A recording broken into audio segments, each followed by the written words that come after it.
सबसे पहले पाकिस्तान, मैं हूं नबीहा अली खान। प्रोग्राम आप देख रहे हैं पूरा सच।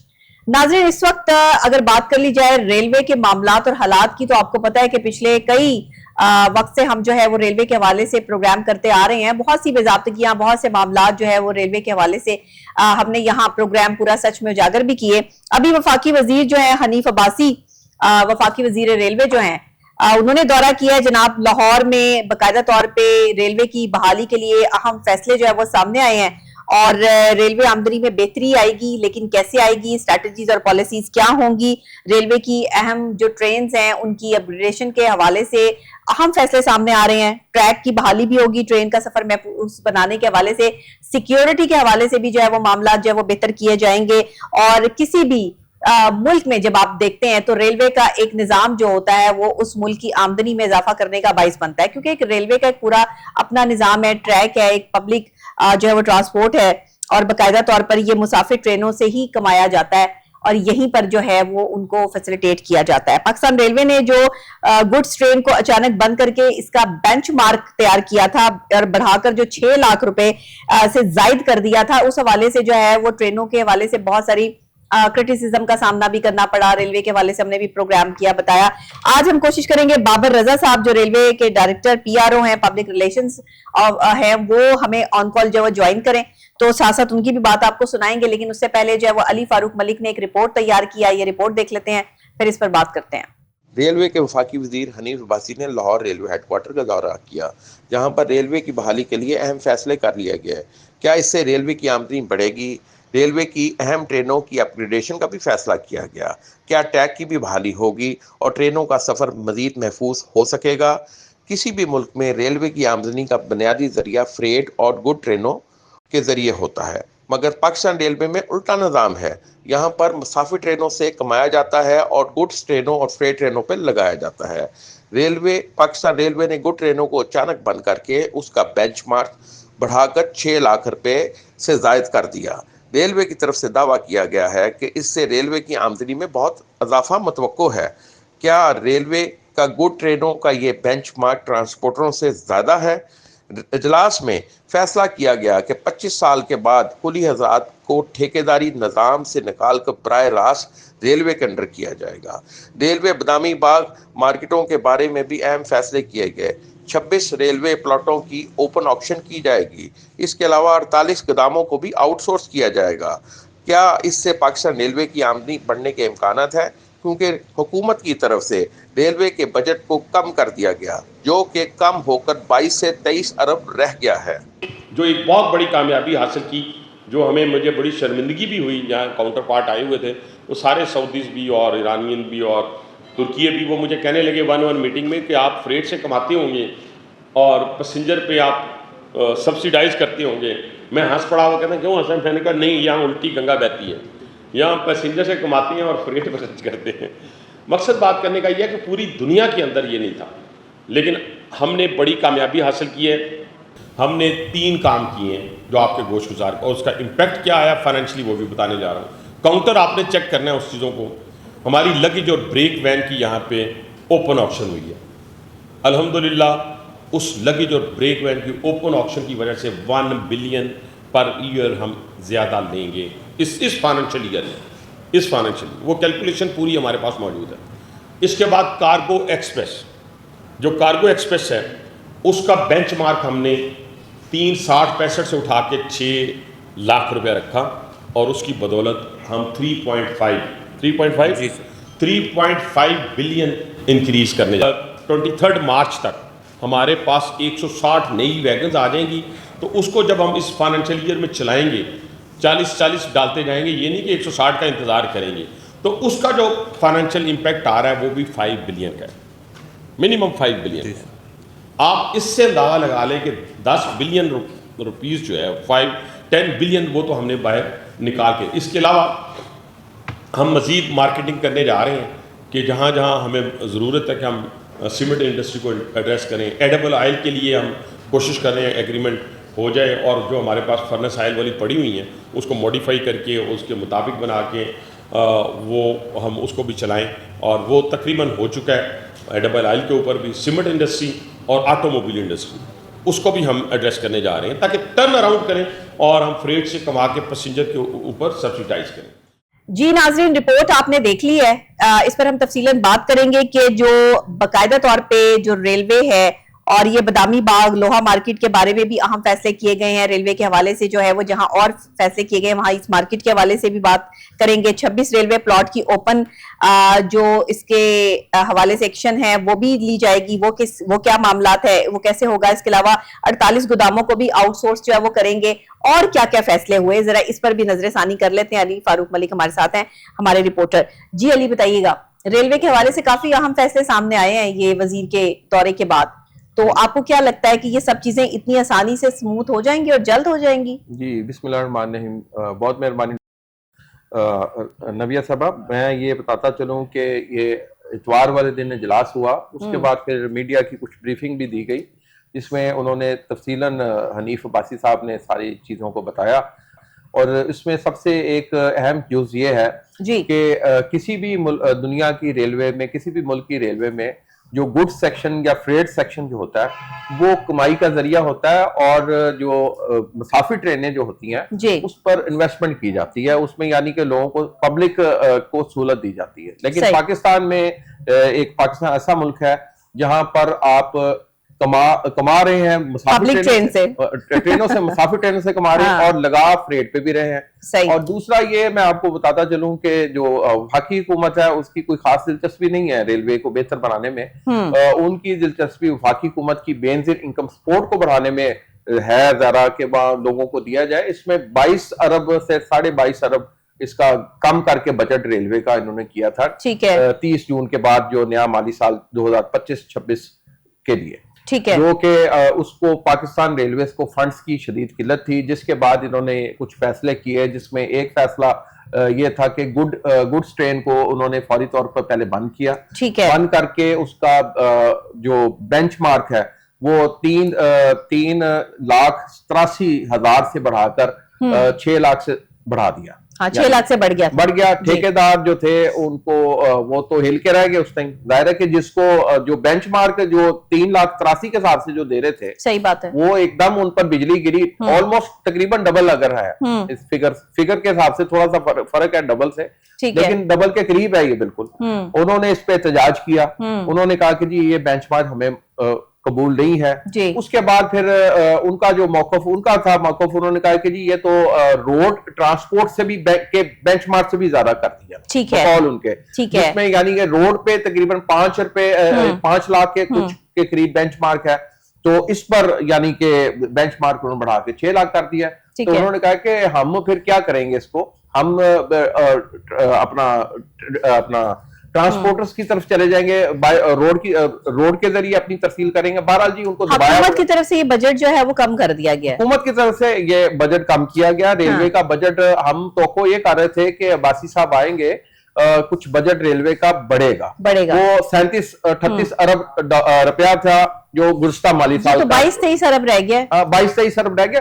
तो वहां से आप अंदाजा लगा लें कि जी पब्लिक को क्या वो फैसिलिटी गवर्नमेंट देना चाह रही है। तो 37-38 अरब की बात तो कहीं चली गई है, वो इकट्ठा इतना बड़ा जो है वो गैप आ गया। अब दैट इज वेरी अलार्मिंग। और उसकी एक वाज़ेह मिसाल मैं आपको ये बताऊं, हर प्रोग्राम में हम बात करते हैं वर्कर्स की, रेलवे के रिटायर मुलाजमीन की जो रिटायर होने, जिससे सारी उम्र सर्विस की है, 2022 से लेके अब तक रेलवे के रिटायर्ड मुलाजमीन को पेंशन जो वाजिबात इकट्ठे मिलते हैं, उसमें मसलसल तखीर का सिलसिला जारी है और बहुत मुश्किल से उनको वाजिबात की अदायगी मुमकिन हो रही है, बहुत थोड़ा थोड़ा करके, यानी कि कोई 20 चक्कर लगाने। वो जो रिटायर्ड मुलाजमीन की पेंशन और दूसरे अखराजात के मामला थे, ये वो बता रहे हैं? हाँ जी, वो बता रहा हूँ। देखिए स्टार्ट किए इन्होंने, वो बहुत स्लो है। अगर समझ ले कि महीने में एक आध कोई केस हो गया, लेकिन ये एक पूरी लंबी क्यों लगी है 2022 से 25 तक। रेलवे के मुलाजमीन अल्लाह को प्यारे हो चुके हैं इसमें। अब ये चीजें तो गवर्नमेंट को खुद एड्रेस करनी चाहिए ना कि इसको ये वाजिबात किसने देने हैं। क्या नहीं, ये सब कुछ करने से इसकी देखे ना, कम से कम इसको जो हुकूमत की तरफ से बजट भी कर दिया गया और भी चीजें जो है वो देखने को मिल रही हैं। आपको लगता है कि ये सारी जो है वो डिफरेंट चीजें करने से आमदनी बढ़ जाएगी इस साल? देखें जी, मतलब को जो के दावा किया है वफाकी वजीर ने, उसमें तो उन्होंने कहा है कि जी ये बेंचमार्क जो गुड ट्रेन का बढ़ाने से, गुड्स ट्रेन का एक, उन्होंने कहा जी और ट्रेन भी हम गुड ट्रेन चलाने का सोच रहे हैं। अच्छा। तो उन्होंने तवक्को तो ये जाहिर की है कि जी फौरी तौर पे बढ़ाने से 1 अरब रुपए की आमदनी इनकी बढ़ेगी, और अगर पूरे साल का तखमीना लगाया जाए ठीक है। तो 3.5 अरब रुपए का उन्होंने कहा जी इसमें इजाफा इनकी आमदनी में होगा। ठीक है। अब होगा नहीं होगा ये तो अब अभी पता अच्छा, लगेगा। रेलवे बदामी बाग की भी बात की जा रही है कोई, और ये जो लोहे का के हवाले से लोहा मार्केट जो है मार्केट, उनकी, हाँ जी, लोहा गोदाम मार्केट का जो मसला है ये जहां पर रेलवे का सारा लोहा और ये जो इन्होंने नबिया साहबा इन्होंने रेलवे ने ये जगह लीज पे दी है लोहे से रिलेटेड काम करने वाले। अच्छा, ठीक है, लीज पे ठीक है। दिए, किराया देते वो लोहा मार्केट कहलाती है। वो लोहा मार्केट ठीक है, कहलाती है कि ठीक जहां पर वो अपना स्टील पाइपलाइन के गोदाम और वो है, रेलवे की जगह है। वो रेलवे की जगह, उस पर वो लीज और पर। ये बदामी बाग वाला जो एरिया है ये भी रेलवे की जगह है। ये ये रेलवे की जगह, रेलवे ठीक है, की जगह है। ठीक और है। इस पर हमने एक प्रोग्राम भी किया था, वहां जाके मैंने जब उसको खुद देखा बिल्कुल ठीक। तो पसमानदा तरीन मुल्क के पसमानदा तरीन इलाकों में शामिल है। बल्कि जब आप उस एरिया में जाते हैं तो मुझे लगा कि मैं कोई 50 साल से लेकर 80 साल पीछे आ गया हूँ। ठीक है, ठीक है, ठीक है। सड़कें टूटी हुई हैं, बल्कि बनी नहीं हुई। और रेलवे अंग्रेज दौर की वो जो थोड़ी डेवलपमेंट थी तो हुई है, स्ट्रीट लाइट्स तक नहीं है वहां पे, जहां आप रेलवे करोड़ों रुपया किराया इकट्ठा कर रहा है साल का। तो उधर भाई पैसे भी तो लगाओ ना, ये किराएदार ने पैसे नहीं लगाने, ये तो रेलवे ने लगाने। कम से कम सड़कों के गिर्द आप स्ट्रीट लाइट्स लगाएं। रात को वहां से गुजरना ऐसा ही है कि जैसे अपने आप को मौत के मुंह में जाने वाली बात। 25-25 साल से कुली इनके साथ काम कर रहे हैं। वो कुली जो सामान उठाते हैं मुसाफिरों का, हाँ जी, वो ठेकेदारी निजाम के अंदर आते हाँ हैं। जी, वो ठेकेदारी निजाम से हटाकर रेलवे के अंदर जो है वो करने में और कितने साल लग जाएंगे? नहीं, वो कर दिया गया जी। अपना नबिया साहबा इसका बकायदा नोटिफिकेशन हो गया, ये खुशाइन चीज है। अच्छा, ये काम किया है इन्होंने, और ठेकेदार परमानेंट हो गया। हाँ जी, चुंगल से निकाल दिया उनको। ये कितने साल का जो है वो इन्होंने दिया इसमें एस्टिमेट? नहीं, एस्टिमेट नहीं दिया उन्होंने, उस ठेकेदारी निजाम खत्म करके बराह रास्त। अच्छा, मुस्तकिल ठेकेदारी निजाम खत्म हो गया जो 25 सालों से चलता आ रहा था, उससे भी पहले से खत्म कर दिया। उसमें ये होता था कि जो कमाई होती थी उसमें कटौती करके ठेकेदार उनको देता था। अब ये सूरत-ए-हाल की है, अब इनको जो कमाई होगी वो खुद रखेंगे। ठीक है। और इनकी बराह रास्त सुपरविजन डीएस के स्टेशन मास्टर के जिम्मे में डाल दी गई है, जो कि उधर मौजूद रेलवे स्टेशन पे होंगे। ठीक है। तो उनके अंडर ये आएंगे। हाँ। तो ये ठेकेदारी निजाम से उनको निजात दिला के, मैं कहता हूँ ये आजादी दिला दी है। दूसरा बदामी बाग की मैं बात दोबारा करता चलूं, उसी चीज को वो उन्होंने रेलवे वो क्या उसके बारे में क्या डिसीजन ले रहे हैं? ये हुआ कि जी गुज़श्ता दिनों रेलवे के कुछ ऑफिसर्स हैं, उनमें चपलिश शुरू हो गई थी इस वाले से। मतलब कहने का जी इन्होंने 3-4 जो प्लॉट्स थे उसकी नीलामी कर दी, जिस पर एतराज कर दिया डायरेक्टर जनरल लैंड ने कि भाई आपने ये नीलामी क्यों की है। अब ये दोनों का मौकफ है। डीएस रेलवेज ने उसकी वो नीलामी की थी और डिप्टी डायरेक्टर लैंड ने ये सारा मामला किया जो लॉ डिवीजन में होते हैं। डीजी लैंड जो हफीजुल्लाह साहब, उनका मौकफ ये है कि जी जो मुझे पता लगा तो उन्होंने कहा कि भाई आप इसकी करें जरूर, नक्शे की अप्रूवल के साथ करें। ठीक है। जबकि डीएस और इनके करीबी जराये से पता लगा कि जी नक्शा ऑलरेडी 2023 में ये बन चुका था और उसी को हम आगे उसी नक्शे को आगे लेकर के हम चल रहे हैं। ठीक है। जबकि जो डीजी जो लैंड है हफीजुल्लाह के जराये के मुताबिक वो ये चीज पता लगी कि उन्होंने कहा जी हेडक्वार्टर से इसकी अप्रूवल नहीं हुई, हालांकि उसका बेंचमार्क बहुत ऊंचा आ गया था। ठीक है। 200 से एक्सीड कर गया था, जो 60 से 70 पे इस टाइम था बेंचमार्क। लेकिन उसमें जो हनीफ बासी ने बताया, जो मिनिस्टर ने, उन्होंने कहा जी कानूनी तकाजे पूरे नहीं किए गए थे, इसलिए ये नीलामी दोबारा की जाएगी और सिर्फ 2-3 प्लॉट्स की नहीं की जाएगी, 25-26 के करीब प्लॉट्स हैं उनकी इकट्ठी नीलामी की जाएगी। और इसके साथ साथ जो गोदामों की भी लीज पर देने का सिलसिला, 48 गोदामों को लीज पर देने का सिलसिला भी शुरू किया जाएगा। उससे यह होगा कि जो लीज का जो बेंचमार्क मुकर्रर किया उन्होंने 200 के करीब किया। एक तो 60 रुपए 70 रुपए जो पर स्क्वायर फुट चल रहा था बैंक चार्ज, वो हो जाएगा खत्म। ठीक है। अब वो जाहिर है कि 200 रुपए से एक्सीड ही इसको शुरू किया जाएगा। अच्छा। एक तो उस पर उन्होंने ये भी बताया कि जी कि कुछ ऑफिसर्स ने इसकी उनके कंप्लायंस नहीं मानी थी, तो उनको मुअत्तल किया उन्होंने मुलाजमत से। ठीक है। जिन्होंने नहीं माना, जिसमें कुछ और रेलवे डिवीजन के कुछ ऑफिसर्स थे, जिसके बाद बेंचमार्क उन्होंने कहा जी जल्द इसकी ओपन नीलामी की जाएगी दोबारा से, और उनका कम से कम बेंचमार्क रखा है 200 रुपए, यानी 200 रुपए से ऊपर ही कोई बोली लगाएगा, उससे नीचे नहीं लगाएगा। ये उन्होंने काम किया है। इससे भी रेलवे की आमदनी बढ़ेगी। लेकिन सही। मैं ये बताता जाऊं कि अगर रेलवे ने अपनी सिर्फ आमदनी बढ़ानी है, ये देख लें रियलिस्टिकली उसकी क्या पोजीशन है। ठीक है। क्या आया गोदाम वाले, जो लोहा मार्केट वाले, वो हाँ। कमाई कर पा रहे हैं या उन पे आप बोझ डालेंगे? बिल्कुल ठीक है। अच्छा, वो तो ये इनका इशू जो है वो इसके साथ ही है और इसमें काफी जो है वो चीजें कर रहे हैं। ये मुझे बताइएगा, अक्सर औकात हमें देखने में मिलता है कि रेलवे के हवाले से जब भी कोई बात की जाती है ना कि रेलवे में ये बेहतरी आएगी, ये बेहतरी आएगी, तो बेहतरी तो आती नहीं है, लेकिन मुसाफिरों के किराए में इजाफा जो है वो जरूर सामने आ जाता है। और जो मुसाफिर ट्रेनें हैं उसमें मुसाफिर जो है शिकायत करते नजर आते हैं कि जी किराया बढ़ा दिया है और यहां से जो है वो पैसे कमा रहे हैं। जबकि सिक्योरिटी के हवाले से अगर देख लें तो वहां पे भी बहुत सारे सवालिया निशान है रेलवे में।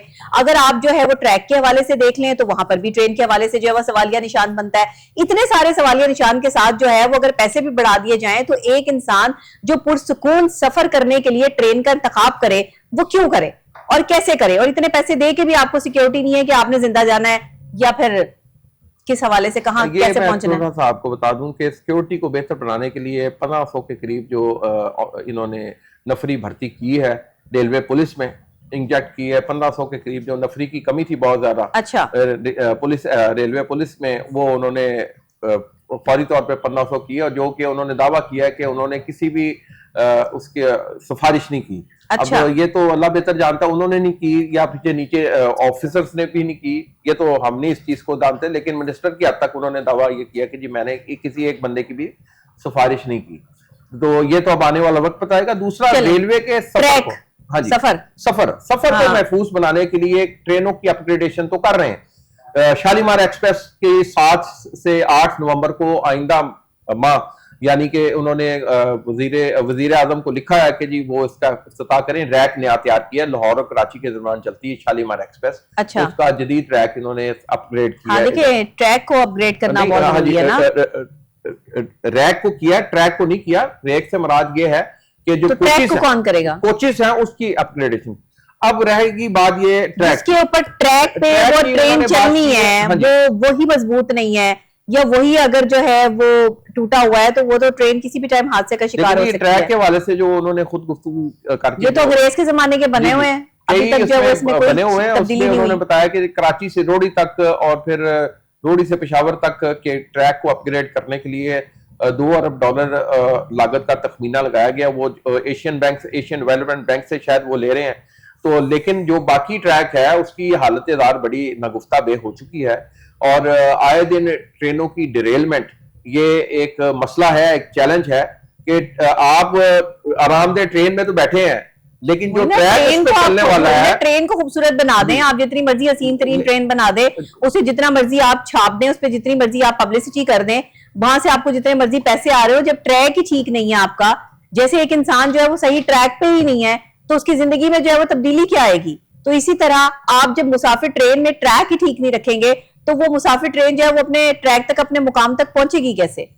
ये भी तो बहुत बड़ा इशू है ना। आप सब सजा लें, जितनी मर्जी ट्रेन सजा लें, जितने मर्जी डब्बे सजा लें उसके ट्रेन के। उसमें उन्होंने यही कहा कि जी ट्रैक को रोडी से कराची से रोडी तक ट्रैक को बेहतर करेंगे और उसको बेहतर बनाने की हम कोशिश करेंगे, जो उन्होंने इसमें बताया। साथ ही साथ उन्होंने विजिलेंस का शोबा फाल किया है। जो विजिलेंस मतलब जो करप्शन रेलवे की रोकने के लिए DIG उधर लगाए हैं, उन्होंने उस पर उनकी सरबराही में विजिलेंस का सेल फाल किया उन्होंने, जिसमें यानी कि रेलवे के अंदर जो मुबैना करप्शन है वो, जो कि मैं समझता हूँ अभी बहुत ज्यादा है, उसकी रोकथाम के लिए इकदाम करने की अशद जरूरत है। और मैं ये जरूर कहना चाहूंगा कि FBR को रेलवे के ऑफिसर्स के सासाजात की छानबीन जरूर करनी चाहिए कि भर्ती से पहले उनके सासे कितने थे। अब आप कह रहे हैं कि फिर कर्जा ले रहे हैं ट्रैक के लिए? हाँ जी, ट्रैक के लिए है। अब ये कर्जा जो है वो सारे का सारा अगर इन्वेस्ट ना हुआ ट्रैक पे और यहाँ फिर करप्शन हुई, तो इसका जिम्मेदार कौन होगा? आपने तो कर्जा वापस करना है बैंक को, बैंक ने तो नहीं देखना कि ये कर्जा किसकी जेब में गया है। कर्जा बहरहाल इस टाइम कर्जा सही आप कह रहे हैं, लेकिन ट्रैक को ठीक करना तो नागुज़ीर हो चुका है। अगर आपने रेलवे को चलाना है, उसी पे फ्रेट ट्रेनों ने चलना है, उसी ट्रैक पे मुसाफिर ट्रेनों ने। आपको पता है कि ये जितना बजट दिया गया है, ये बजट बहुत कम है, इससे ट्रैक ठीक नहीं होंगे। देखें बजट से आपका एक कोई एरिया में शायद कुछ आपको जो है वो फर्क पड़ जाए, लेकिन जितनी लंबी ये लाइनें बिछी हुई हैं जिस पर ट्रेनें चल रही हैं, ये तो अंग्रेज जमाने की बिछी हुई है और उसी वक्त का जो है वो इंफ्रास्ट्रक्चर है, उसी वक्त की जो है वो ट्रैक है। और अगर इसको आप दोबारा से रिन्यू करते हैं तो अभी तो ये महंगाई जो है वो अरूज पे पहुंच चुकी है। अभी तो वो जो ट्रैक जिस पट्टी वो जो बनी होती है, आप उसमें तो ये कुछ भी नहीं है, मुझे तो नहीं लेकिन लगता जी, बात कि ये ये है कि बजट जो है वो इसमें काफी एक होगा। तो मुसाफिरों का एतमाद बहाल करना जरूरी है ट्रैक के वाले से, और साथ ही साथ जो ये दावा कर रहे हैं जी हमने गुड्स ट्रेन भी चलानी है, तो गुड्स ट्रेन चलाने के लिए आपने फिर जो इन्वेस्टर्स हैं, जो बिजनेस कम्युनिटी है, उसका एतमाद भी बहाल आपको करना होगा कि उनसे लदी सामान से लदी उनकी कोचेस जो है वो भी डिरेल होंगी, तो वो नुकसान तो उनके सामान का ही है ना, जाहिर बात है। तो उसकी उसकी भी अभी मैं देख रही थी, वो हमारे एक एंकर पर्सन है, वो किसी जो है वो ट्रेन में सवार थे और वहां पर उन्होंने बकायदा तौर पे बड़ी खूबसूरत सजी हुई प्रेजेंटेशन वाली ट्रेन जो है वो देखी, और वो अंदर से दिखा रहे थे कि ये जी बिजनेस ट्रेन और इसका जो है इंफ्रास्ट्रक्चर इतना खूबसूरत, उसमें जो है वो ऐसे लग रहा था किसी रेस्टोरेंट में है वो। तो वो ये क्या है, ये कोई नई ट्रेन जो है वो सामने आ रही है, मतलब ये क्या है, ये कोई रुकी हुई ट्रेन है? नहीं रुकी ट्रेन है, वो शालीमार एक्सप्रेस का वो लाइव वो दिखा रहे हैं जी। अच्छा। चिकन का किचन उसका बनाया है। अच्छा। और टिक्के और बारबेक्यू भी उसमें होगा, तो बात ये है कि बारबेक्यू टिक्के तो सब चल रहे हैं, तो बाद में पता लगे कि वही ट्रैक से उतरी हुई है और वो खड्डे में गिरी हुई है, तो सारा चिकन भी सब कुछ भी मुसाफिर भी उल्टे हैं जी। तो ये एतमाद बहाल करना बहुत जरूरी है। हनीफ अब्बासी साहब ने सिक्योरिटी और सेफ्टी दो चीजें रेलवे को भरपूर ताउन के साथ जो है अब यकीन दहानी करवानी पड़ेगी मुसाफिरों को कि सिक्योरिटी और सेफ्टी, इसमें आप कंप्रोमाइज नहीं करेंगे। सबसे पहले तो सिक्योरिटी और सेफ्टी पे कंप्रोमाइज जो है वो जीरो टॉलरेंस पॉलिसी कर दें, अपने तमाम अमले को, हर बंदे को ये कह दें कि जी सिक्योरिटी पे और सेफ्टी पे कंप्रोमाइज नहीं किया जाएगा। तो ये जो चीजें चल रही हैं इस वक्त मार्केट में, वो आवाज तो ये आ रही है कि वजीर रेलवे ने जो है वो बड़े एहतमाम से इन सब चीजों का जो है वो कह दिया है, लेकिन आपकी पूरी टीम जितनी स्ट्रांग होगी और काम करने वाले जितने लॉयल होंगे अपने काम के साथ, वो ही रेलवे को जो है वो ट्रैक पे ला सकते हैं। अभी तो रेलवे ट्रैक पे नहीं है, जो ट्रैक ऑलरेडी हमारे पास मौजूद है, तो रेलवे अपने ट्रैक पे ही नहीं है। आप क्या कहेंगे? आप बिल्कुल ठीक कह रही हैं, और रेलवे ट्रैक पे नहीं है, उसके लिए फंड्स की जरूरत है, फंड्स की जरूरत है, और गवर्नमेंट ने कहा जी आप खुद कमाएं और खुद ही लगाएं, तो इसी की बुनियाद पर यानी फ्रेट के सेक्टर को बेहतर बनाने की कोशिश कर रहे हैं। तो मिनिस्टर ने बीच में ये भी बताया कि जी डेलीगेशन आए हुए थे सऊदी अरब से, तुर्की से, ईरान से, तो वो उन्होंने मुझसे पूछा, काउंटर पार्ट्स जो थे उनके, वो जो उनके वुज़रा थे रेलवे के, कि आप तो फिर इसी तरह कमा रहे होंगे, फ्रेट सेक्टर से बहुत कमा रहे हैं। तो मिनिस्टर साहब ने कहा कि मुझे शर्मिंदगी थोड़ी सी हुई, और साथ ही मैंने उनको कहा कि नहीं, हम तो मुसाफिर ट्रेनों से कमा के फ्रेट पे लगा रहे हैं, फ्रेट से कमा के मुसाफिर ट्रेनों पे नहीं लगा रहे। ये हम उल्ट कर रहे हैं। पूरी दुनिया में फ्रेट सेक्टर से कमाया जाता है, और हमारे रेलवे में हमारे पास कोई आवाम से कमा के, क्या है, आम आवाम से कमा के उन्होंने फ्रेट सेक्टर पे लगाना। नहीं, मसला क्या है, हम उसको क्यों नहीं जो है देखिए, ट्रेंड सेट इम्प्लीमेंट कर पा रहे, इस चीज पे आप ट्रेंड नहीं सेट कर सके। आप हर चीज के लिए गवर्नमेंट की तरफ देखेंगे तो आपकी आदतें ये बनी हुई हैं कि जी आपने हर चीज ही गवर्नमेंट से लेने, फंड्स ही गवर्नमेंट से लेने, गवर्नमेंट एक हद तक फंड्स आपको देगी। अब रेलवे ने अगर चलना है तो अपने पांव पर चलना है। अच्छा जी, बाबर रजा साहब को जो हमारी टीम ने कॉल की, रेलवे के डायरेक्टर पीआरओ है, पब्लिक रिलेशंस ऑफिसर, उन्होंने कहा जी मैं अवेलेबल नहीं हूँ। अब आप अवेलेबल तो होते ही नहीं है कभी हमारे प्रोग्राम के लिए। अगर देखें मुकाबला तो फिर अगर सख्त है तो आपको मैदान में उतर के बात तो करनी पड़ेगी ना सर। ऐसे तो नहीं होता कि आप जो है वो प्रोग्राम में कहें कि मैं आ रहा हूँ और फिर आप कहें जी मैं अवेलेबल नहीं हूँ। तो आप क्यों अवेलेबल नहीं है? आपको अवेलेबल होना चाहिए। बहरहाल आप नहीं अवेलेबल है तो कोई बात नहीं, आप अवेलेबल नहीं है और आपका अमला अवेलेबल नहीं है तो आपने रेलवे का ये हाल कर दिया है, और रेलवे में जो है वो लोग चीखो पुकार कर रहे हैं। आपके अपने मुलाजमीन भी सरापा एहतजाज हैं और जो उसमें सफर करने वाले लोग हैं वो भी आप लोगों से परेशान हैं। मैं बात अपनी थोड़ी सी तजवीज देनी थी। म्यू गार्डन्स में जो रेलवे अफसरों की रिहाइशगाह बनाई है अंग्रेज के दौर की, वो 10-10 कनाल के 15-15 कनाल के बंगलों में रह रहे हैं, वो खत्म की जाए, उनको आप उनके लिए फ्लैट बनाए जाए और उसको कमर्शियल यूज के लिए इस्तेमाल करके रेलवे की आमदनी बढ़ाई जाए। ये कोई तरीका नहीं है कि जी इतनी रॉयल बड़ी बड़ी कॉलोनियां कॉलोनियों में आप रह रहे हैं, किनारों के घर हैं, पुराने घर हैं कई, मतलब उसकी जरूरत नहीं है। अब उनको होटल्स बनाने चाहिए उधर, रेलवे को वहां कमाई करनी चाहिए और अपने अखराजात खुद बर्दाश्त करने चाहिए। दुनिया में काबिल तरीन लोग अपनी सीट छोड़ने के लिए तैयार होते हैं ताकि किसी दूसरे को मौका मिले। पाकिस्तान वाहिद कंट्री है जो जिस सीट पर बैठ जाए उस सीट से हटना ही कोई नहीं है। और दूसरी खास बात कि दुनिया भर में तरक्की याफ्ता ममालिक की एक ही स्ट्रैटेजी है कि उन्होंने अवाम को खुद मुख्तार बनाना है उन्होंने अवाम के लिए काम करना है, अवाम को जो है वो स्टैंड करना है, प्रोटेक्ट करना है, मजबूत बनाना है। पाकिस्तान में अवाम को जितना ज्यादा जो है वो गिरा सकते हैं, निचले तबके को जितना जो है वो गरीब से गरीब तर बना सकते हैं, उस पर काम किया जाता है। रेलवे के मुलाजमीन जो बेचारे कोई जो है वो वहां पर गार्ड है, कोई कुली है, कोई कुछ है, अगर उनको घर दे दिए भी गए हैं तो वो क्वार्टर्स हैं और इतने छोटे छोटे क्वार्टर्स हैं कि उसमें सांस लेना मुहाल है। और सांस लेना तो और टूटे हुए घर है, वो टूटे हुए क्वार्टर्स हैं, खस्ता हाल है। और ये बरसात के मौसम में भी कई एक घरों में ये कैसा तजाद है। लेकिन इन्होंने कहा जी हम जो मिनिस्टर अफसरान याशी कर रहे हैं रेलवे के, उन्होंने कहा कि हम गरीब आदमी यहाँ पे मर रहा है। रेलवे के जो मुलाजमीन की जो क्वार्टर्स की रिपेयर्स के लिए काम करेंगे, कि इन्होंने इसमें कहा पर करेंगे नहीं, वो भी हम बता देंगे आइंदा प्रोग्राम में कि क्या अपडेट है इस हवाले से। स्कूल्स का क्या बना जो ये रेलवे के स्कूल्स का जनाब स्कूल्स की वो निजकारी कुछ कर रहे थे, कुछ अच्छे जो तलीमी प्राइवेट सेक्टर के तलीमी इदारे वो अभी पाइपलाइन में है, वो हमने प्रोग्राम किया था, कुछ स्कूल तो उन्होंने दे दिए हैं। अच्छा। बाकी दीगर स्कूलों के लिए अभी बातचीत चल रही है और रेलवे हॉस्पिटल्स की भी यानी कि बातचीत चल रही है कि किसी ना किसी तरीके से प्राइवेट सेक्टर वाले उसको चलाएं और वहां कोई मेडिकल कॉलेज भी खुले। और अभी ये पाइपलाइन में सब चीजें हैं, लेकिन रेलवे हॉस्पिटल की जो हालत है कुछ बेहतर की है। हफीजुल्लाह साहब ने जो डीजी वेलफेयर जो जीएम वेलफेयर है, उन्होंने कोशिश की अपनी मदद आपके तहत। मैं इस पर खराज तहसीन जरूर पेश करूंगा कि उनके जाती तौर पे कांटेक्ट करके उन्होंने 25-30 एसी भी ठीक करवाए। उसके ऑपरेशन थिएटर की नागुफ्ता बेस सूरत थी, छत गिरने वाली थी हॉस्पिटल की, जो कैरन हॉस्पिटल जो बिल्कुल अलामा इकबाल रोड पर है, ठीक है। और उस ऑपरेशन थिएटर को शिफ्ट किया किसी और जगह पे, गायनी वार्ड को अपग्रेड किया है और कुछ ना कुछ सूरत कुछ बेहतर हुई है। और जो डेंटिस्ट बैठता था उसकी भी उन्होंने बैठाना बकायदी शुरू किया। अच्छा, जब इनके यहाँ पर यूनियन के लोग आते हैं वो कहते हैं कि हम तो बहुत पैसा कमा के जो है वो दे रहे हैं रेलवे को, जब वो रेलवे को मजदूर आदमी पैसा कमा के दे रहा है तो पैसा जा कहाँ रहा है जब लग ही नहीं रहा। देखिए जी, मजदूर आदमी ने मजदूरी करनी है, काम करके देना है रेलवे को, तो वही जो पैसा है अपना नबी साहब अखराजात ही बहुत ज्यादा है। अखराजात रेलवे का इतना बड़ा इंफ्रास्ट्रक्चर है, हजारों किलोमीटर पर वहीत ये लाइनें हैं। और मतलब कहने का बलोचिस्तान का भी फिर इसमें एक क्वेश्चन किया उनसे हमने। अच्छा। कि बलोचिस्तान में जो रेलवे की सिक्योरिटी के लिए क्या इंतजाम किए, तो उन्होंने कहा जी उसमें पाक फौज भी काम कर रही है अपना, और एफसी के जवान भी कर रहे हैं, ठीक है। तो उनकी ट्रेनों को वहां सिक्योर करने के लिए, मुसाफिरों को सिक्योर करने के लिए।